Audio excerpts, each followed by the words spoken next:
is breaking news. Right now, Governor Cuomo is delivering his 2021 State of the State address. Let's take you live now to the state capitol in Albany. Minority Leader Robert Orton, Assembly Minority Leader William Barkley, who are all joining us electronically in this special year. Happy New Year to all. I believe it is with near universal relief that 2020 has come to an end, and I say amen. We now turn towards 2021 with a spirit of optimism that is grounded in experience. Today I address you from the magnificent war room in the state capitol. The war room is fitting because we are at war, a war that began early last year when we were ambushed by the COVID virus, and a war that continues today. The artwork in this room reminds us that we have been at war before. It memorializes epic battles, the Revolution, the Civil War, World War I. It honors the unknown soldier, also reminding us today of our lost frontline heroes. And as our forebears before us, we will win this war, and we will be the stronger for it. Today I'm called on to answer what is in most years a straightforward question, but at this time is anything but. What is the state of our state? Well, in some ways, it is like the state of the nation, and indeed the state of the world. We are hurt, we are frustrated, we are in mourning, we are anxious. We are shocked that an invisible enemy could wreak such death and destruction, especially in this, the wealthiest and most powerful nation on earth. And it was not only the virus itself that showed our vulnerabilities. It's that COVID created low tide in America, and the ugliness that lurked below the surface was exposed and became visible for all to see. The racial divisions, the religious tensions, the government incompetence, the healthcare disparities, the social injustice, and the danger of hateful leadership. New York is, of course, not immune to those currents. In New York, we experience all of it, but in other ways, New York's state of the state is different because New York is different. Our DNA is different. Our character is different. What COVID did to us is different, and how we responded to COVID is different. We have a confidence born from accomplishment. We know what we must do, and we will do it. We will win the COVID war. And we will learn and grow from the experience. We are smart, united, disciplined, and loving. We are, as we say, New York tough. There are moments in life that can change a person fundamentally, sometimes for the better, sometimes for the worse. Likewise, there are episodes in history that transform society, and COVID is one of those moments. New York sees the moment for the crisis it is, but also the opportunity it presents. We understand the international trauma and disruption that COVID is causing. It has affected every aspect of society around the globe and generated new fundamental dynamics. Even this presentation today is different. Normally, it is given in the Albany Convention Center with thousands of people. Today, I'm speaking in person with a small group, but broadcasting, Zooming, and streaming. And in this new and different world, the audience is actually larger, not smaller. Technology and technology-based relationships, work from home, these are new realities that will have dramatic consequences. This next year, we will see economies realign and reset around the world. We see the risk and the peril, but we also see the promise and the potential. The question to be answered is, what will we make of this moment? Is it positive or is it negative? Do we move forward or do we move backward? Is America, is New York stronger or weaker in the post-COVID world? Those, my friends, are the questions that we alone will answer in 2021 because the future is in our hands. We built the greatest state in the country once before, and we will do it again. In normal times, a governor's State of the State address is issued on one day in one presentation. But these are no ordinary times, and our plan is more complex and detailed. I will give an overview today, and then 3 additional presentations of specific action plans in the coming days. Allow me to outline the scope of our 7-point plan. First, we must defeat COVID and beat back the assault as the virus rages in these next few months. It will not be easy.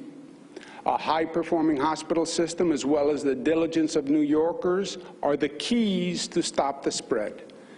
Second, the vaccine will end the COVID crisis. We must vaccinate 70 to 90% of our 20 million New Yorkers, and we must do it quickly, safely, and fairly. We must also learn the glaring and costly lessons of America's failed public health system, so we are better prepared for the next time. And as we all now should realize, there will be a next time. Third, we must deal with the short-term economic crisis, a record $15 billion state deficit that must be addressed in the next several weeks. Fourth, we must plan our economic resurgence. We simply cannot stay closed until the vaccine hits critical mass. The cost is too high. We will have nothing left to open. We must reopen the economy, but we must do it smartly and safely. Also, we must energize our lagging private sector and rebuild our economic platform, our transportation system, our infrastructure system, for the next generation of growth. Fifth, we must seize the opportunity to make New York the global leader in the long overdue economic shift to green energy. That is the smart thing to do. That is the right thing to do. And it will create thousands of good, secure jobs. Sixth, we must be the first to anticipate how COVID will transform our society and economy. And we must capitalize on those coming changes. Seventh, we must address the systemic injustices exposed during this year's low tide in America, the inequity, the racism, and the social abuse. And my friends, if that wasn't ambitious enough, all of these plans must move forward simultaneously. It will be hard. It will be the greatest test for government since we mobilized to fight World War II. It will be the greatest opportunity for advancement since post-World War II. Today, I will address the first steps we must take. Most immediate. Until the vaccine reaches critical mass, we must regulate and implore New Yorkers to be diligent. COVID fatigue is not an option until COVID itself is fatigued.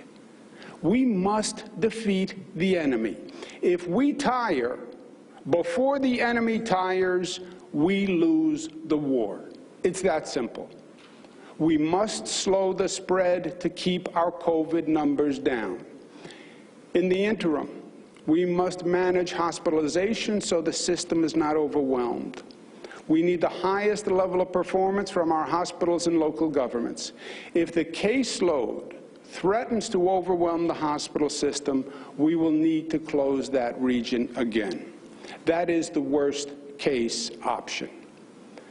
But even more broadly, we must realize that it is time for an entirely new way of thinking of our public health system.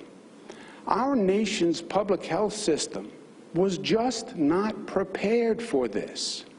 Despite the experience of SARS 17 years ago, MERS and Ebola 6 years ago, several dengue outbreaks in the last few years, this country couldn't even produce something as simple as enough nasal swabs. Our laboratories were unprepared, and our hospital systems had no ability to manage the surge.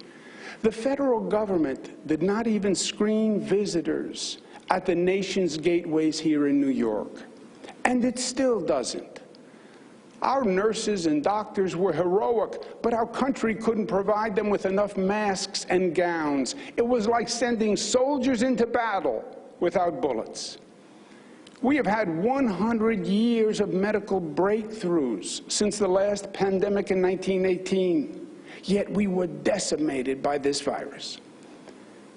That can never happen again. COVID revealed a grave vulnerability in our medical supply chain. Too many essential products are made in China. We must have the capacity in the United States and even here in New York. We are already acting to solve the problem. We awarded more than $20 million to 36 New York businesses to make medical equipment here at home. Going forward, I propose the state pass the Medical Supplies Act to incentivize New York companies to manufacture medical supplies. And New York will then purchase from that supply first. This nation cannot be caught flat-footed again. COVID showed us the limits of our health system, but it also fostered innovations. Telemedicine was invaluable in keeping people remote while providing care. Public access was uneven and inequitable. At the recommendation of the Reimagine New York Commission, I am introducing the most comprehensive telehealth bill in the nation to ensure accessibility to all New Yorkers. Most pressing for the immediate future, we must vaccinate all New Yorkers. It is a massive undertaking and much greater than anything this nation has done to date. We are expanding today our distribution system to include thousands of outlets. But the federal vaccine supply must increase. Today, we have about 1 million doses in New York State for over 4 million eligible people. We only receive 300,000 doses per week from the federal government. At this rate, it will take us 14 weeks just to receive enough dosages for those currently eligible.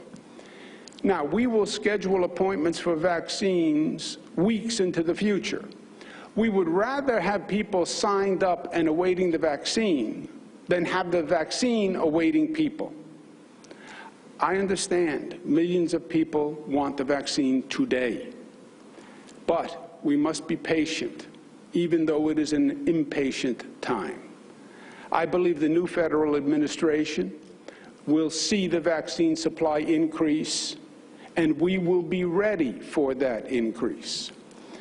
We will also bring social and racial justice to the vaccination effort by making vaccines available to all New Yorkers and supplement the private health system to reach more underserved communities, predominantly Black, Latino, Asian, and poor communities.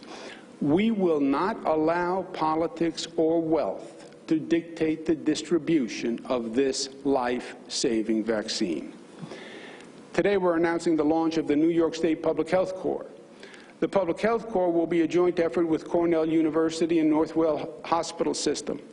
We will hire 1,000 Health Corps fellows who agree to serve for 1 year. They'll be trained to facilitate a statewide coordinated vaccination operation and do it safely and quickly in every part of the state. The Public Health Corps will also help New York learn from this experience and establish a best-in-the-nation emergency response capacity that lasts beyond COVID, so we are better prepared for future crises.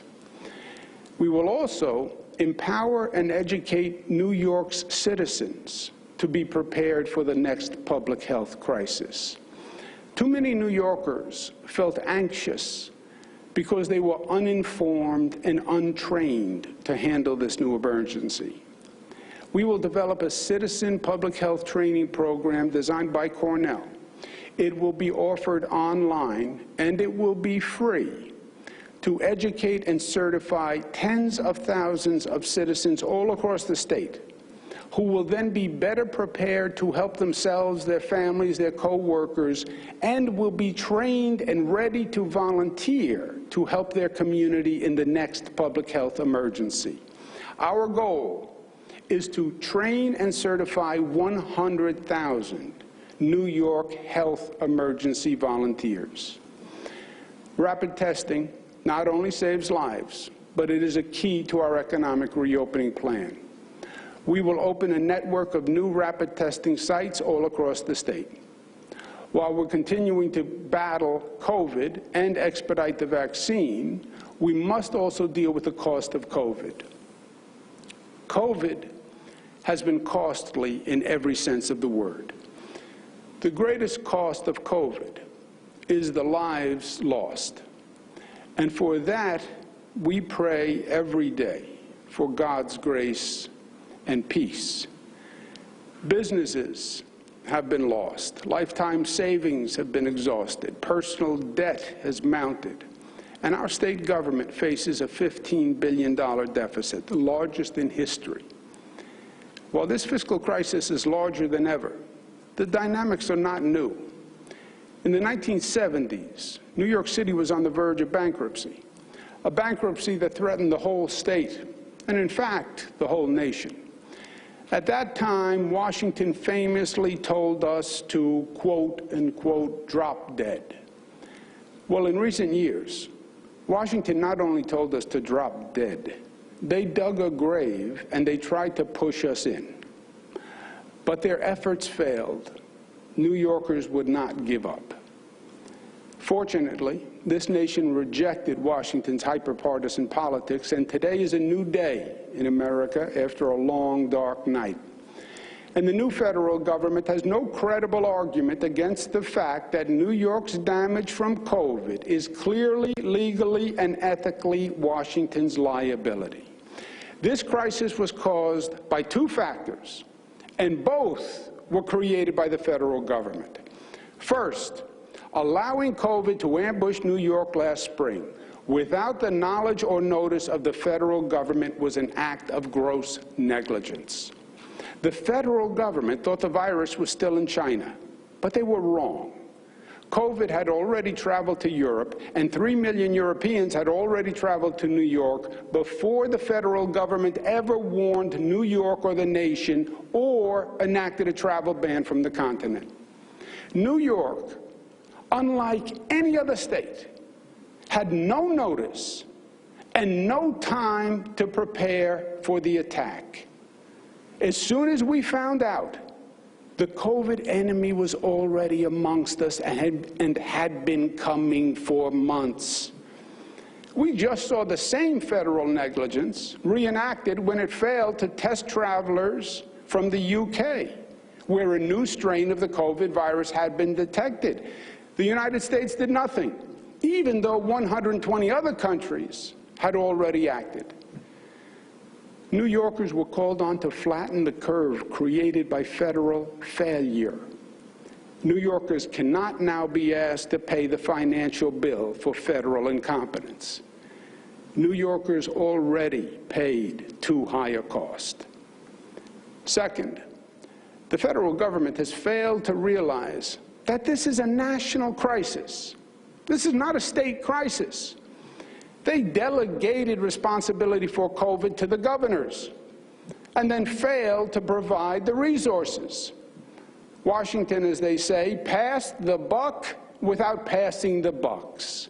And again in December, Congress failed this nation when it failed to pass state and local financing during their last legislative session. This is a national challenge. It is a war. And like every war before, it must be financed by Washington. If the federal government needs revenue, it should raise income taxes on the wealthy to finance the state's resurgence from this national devastation. That is basic economic justice and economic prudence. Look what has happened. In America, the rich have gotten richer, the poor have gotten poorer, and the middle class has gotten smaller. Washington should not force any state to bear the cost alone, especially New York State. Washington has savaged us for 4 years. No state in the nation pays more to Washington and receives less in return. As the late Senator Daniel Patrick Moynihan pointed out, this has been true for decades, and it has never been remedied. In fact, it has gotten worse. Over the past 4 years, Washington took even more funding from New Yorkers as a sheer exercise of political extortion. Today, New York subsidizes 42 other states. On top of that, the new federal SALT provision has cost New York $30 billion more over 3 years. It increased property taxes on hardworking New Yorkers $2,600 per year. Look at the gross injustice.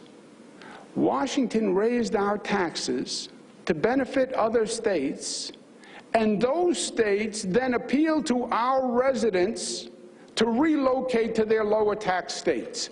The infuriating irony is that New York subsidizes those states' lower rates. But Washington didn't stop there. The abuse was unrelenting. Our Medicaid reimbursement rate is the lowest in the United States. They starved our infrastructure funding, and they illegally impeded our global travel. So you ask me today, what is our state of the state? New York is suffering. And New Yorkers are tired of being abused and demand that Washington stops causing damage and starts resolving the damage they caused. We expect SALT to be removed from our wounds fully and quickly. And we expect to be compensated for our economic loss. We expect basic fairness from Washington. Finally, with our new president, a new Senate, and the House members, I believe they will do justice.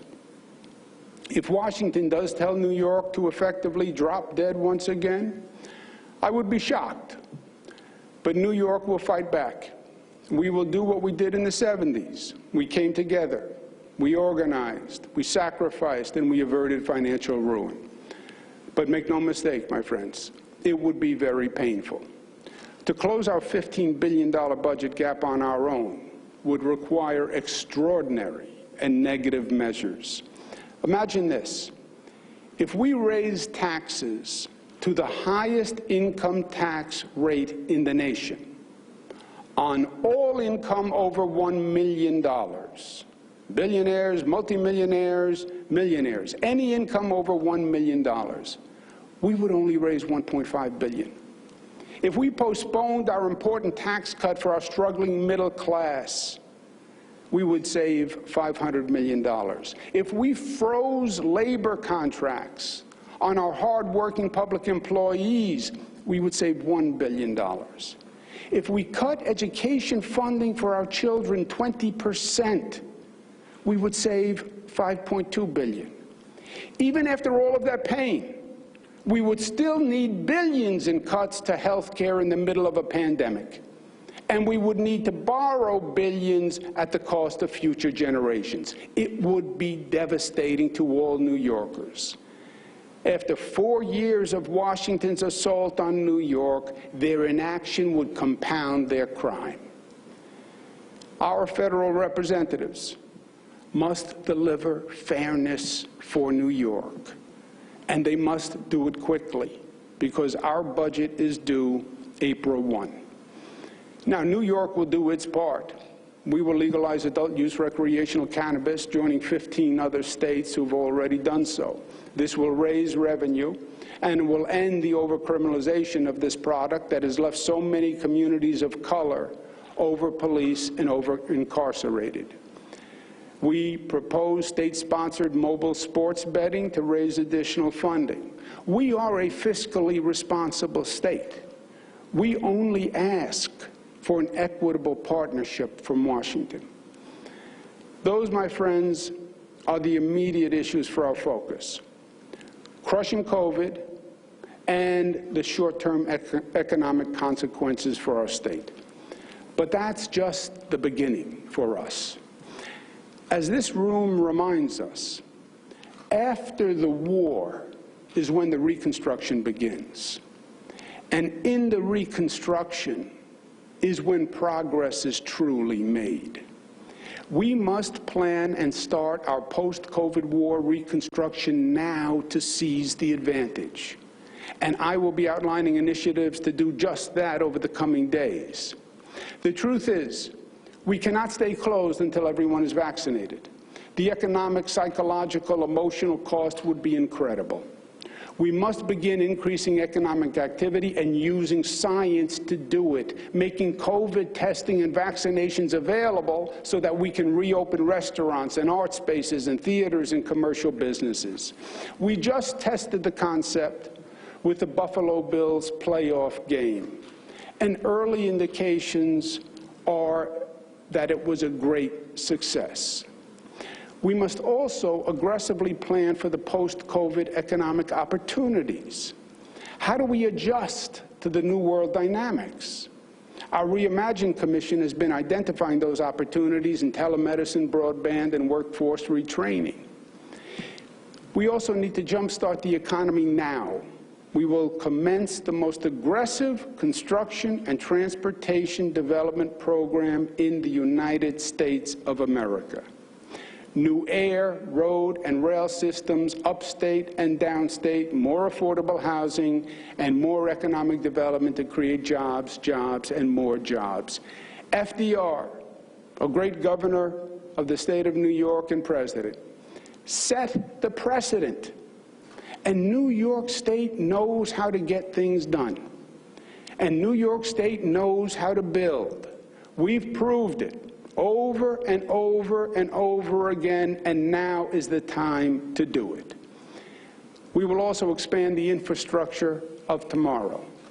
The infrastructure of tomorrow is our broadband system. Today, broadband discriminates by race and income.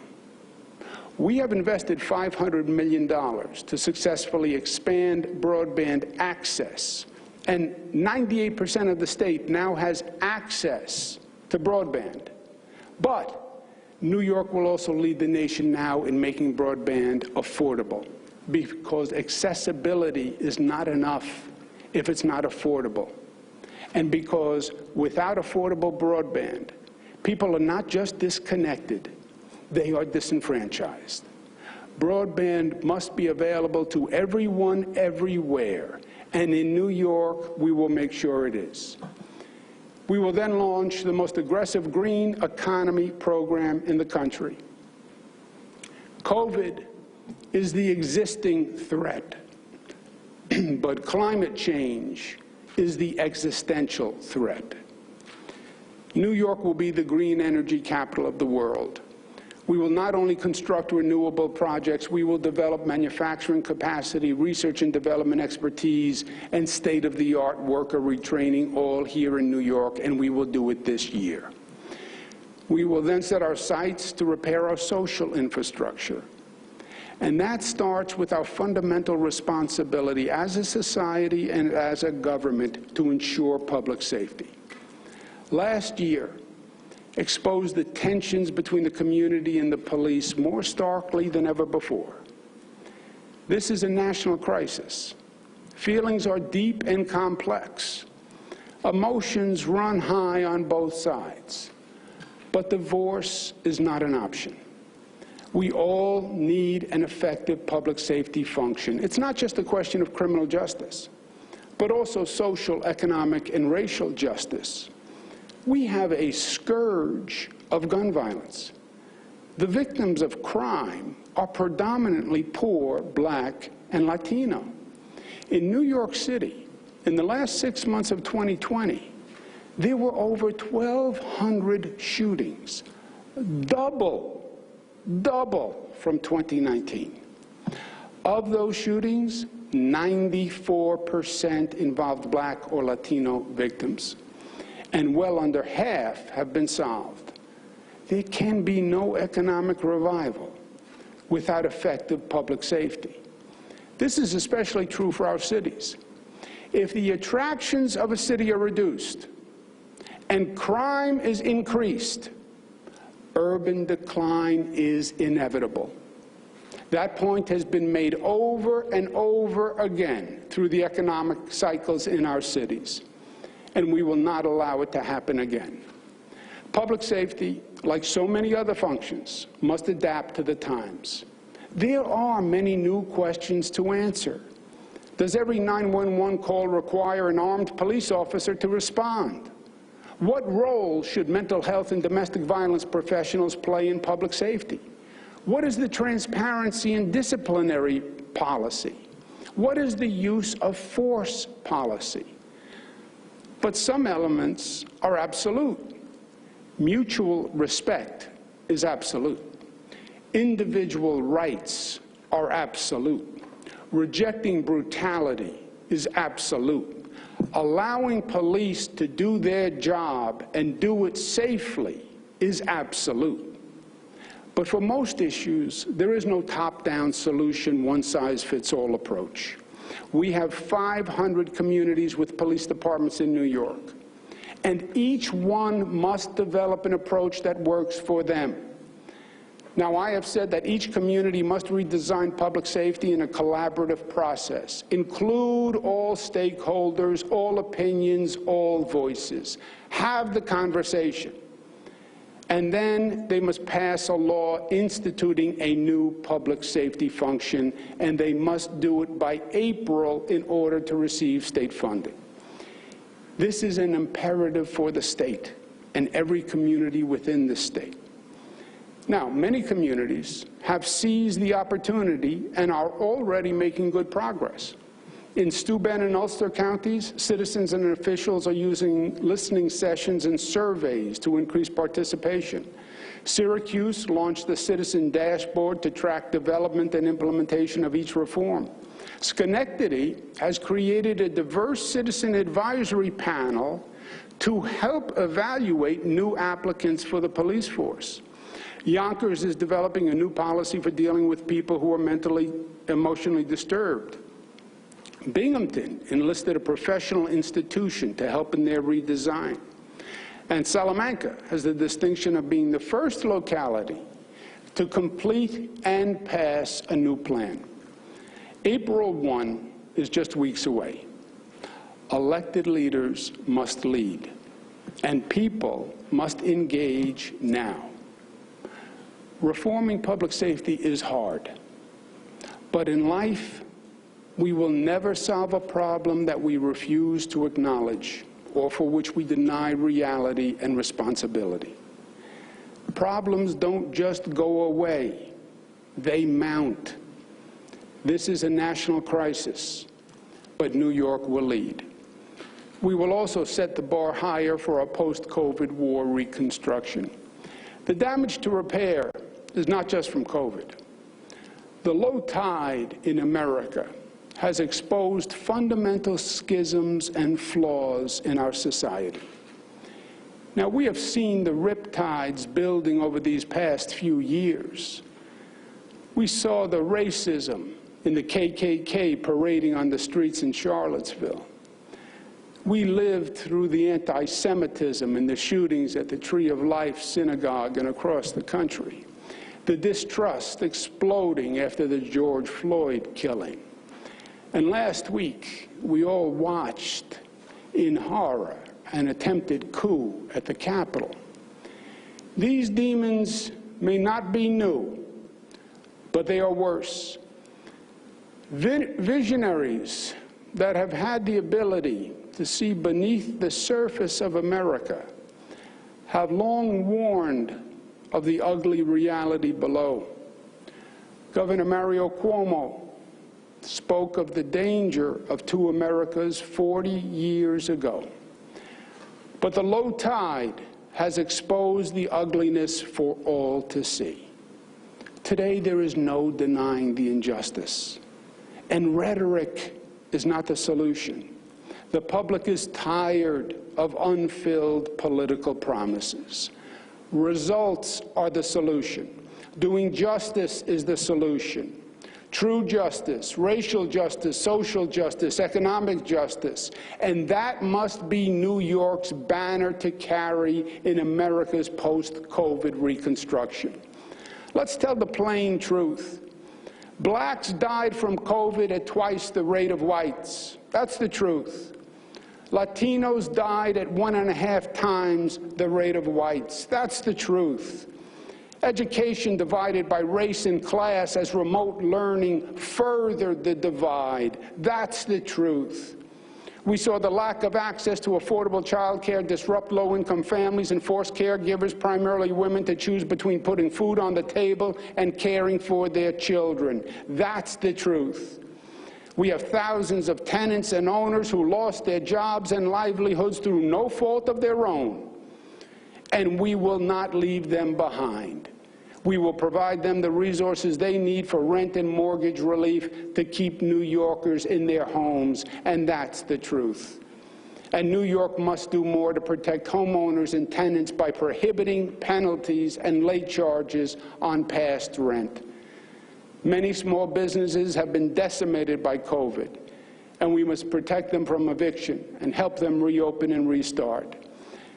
The pandemic has illustrated once again that health care must be affordable for all. And I propose this year we eliminate premiums for 400,000 more low-income New Yorkers. Our new Americans have suffered mightily from increased discrimination over these past few years. We must ensure all immigrants are protected and have legal counsel by fully funding our Liberty Defense Project. We see undocumented New York families struggling to survive with no financial assistance. The federal government should provide these undocumented New Yorkers with hardship funding. And if they don't, they should at least allow New York State to do it. We have seen elections determined weeks after Election Day. This fuels distrust in our system. We must pass a law mandating boards of election perform professional, accurate, timely, and complete counts. The housing problem in our cities has gotten worse. But the crisis of growing vacancies in our commercial property provides an opportunity. We should convert vacant commercial space to supportive and affordable housing, and we should do it now. Take the negative and make it a positive. Homeless shelters must be available, safe, and secure. It's not just our moral obligation, it is our legal obligation. My friends, rest assured, we can see the future, and it is bright. We just have to get from here to there. And that's what we need together, to do together. The old saying is true, fortune favors the bold. Well, this is another once-in-a-lifetime opportunity. America must seize this moment of international transformation. Some countries will succeed and some will fail. Some regions will rise and some will fall. But this is a moment that is made for New Yorkers. This will be a moment to reimagine, reinvent, and recreate. Life is about change and growth. Will we restore what we had? No, but neither should we try. Life is about moving forward. An enlightened society learns from its challenges, makes adjustments, and forges ahead better than before. That is the New York story. That is our destiny. And I am confident and optimistic that we can do this, and my confidence is not uninformed or wishful or blind optimism. My confidence is born from experience. I know how difficult our challenge is going to be. I know the height of the mountain. I hear the naysayers, I hear the hate mongers, I hear the voices of doubt and insecurity, I hear the fears of those without the confidence to build or the vision to dream. But I know who we are and what we can do, and I know what we have done. Do you remember last spring? Do you remember what New Yorkers did in their darkest hour? I hope so, because I will never forget it. When COVID ambushed New York, and we went from one case to hundreds of cases in a matter of days, when sirens filled the night stillness, and mass graves were dug on Hart Island, when fear gripped New Yorkers like a vice, when the global experts told us there was no way we could slow the spread. But New Yorkers said, yes, we could, and yes, we would, and they wouldn't give up. And New Yorkers united, and they rose to the occasion. That is New York at her best. That is the New York miracle. Time and again, we have heard the voices of doubt and defeat. The state can't do a budget on time. We can't enact common sense gun safety. We can't pass marriage equality. We can't raise the minimum wage. We can't fix subway tunnels. We can't build a new Tappan Zee Bridge. We can't turn around the Buffalo economy. We can't end the AIDS epidemic. We can't provide free college tuition for the middle class. We can't construct a new Penn train hall. They were wrong. We did. We can't only if we believe we can't. That is what we mean when we say New York tough. The understanding that there are moments that actually liberate our capacity and potential. When the little strings that hold down the giant that is New York are torn away. When incompetent government is overpowered by the competence of good people. When petty divisions give way to the power of unity, when self-doubt is overcome by self-confidence, when the voices of our better angels win the day. We have seen this over the past year, that ordinary New Yorkers, nurses, doctors, truck drivers, train operators, teachers, construction workers, food clerks, are not ordinary in any way, but rather extraordinary in every way. Over the last year, when forces were trying to convince this country that the strongest four-letter word is hate, New York showed that the strongest four-letter word is love, and that love wins every time.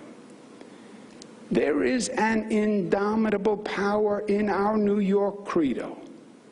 The strength of one people, black, white, brown, Asian, upstate, downstate, straight and gay, all pulling in one direction. It is unbeatable, undeniable, and undebatable. We say it in our state seal in just three simple, beautiful words, e pluribus unum, out of many one.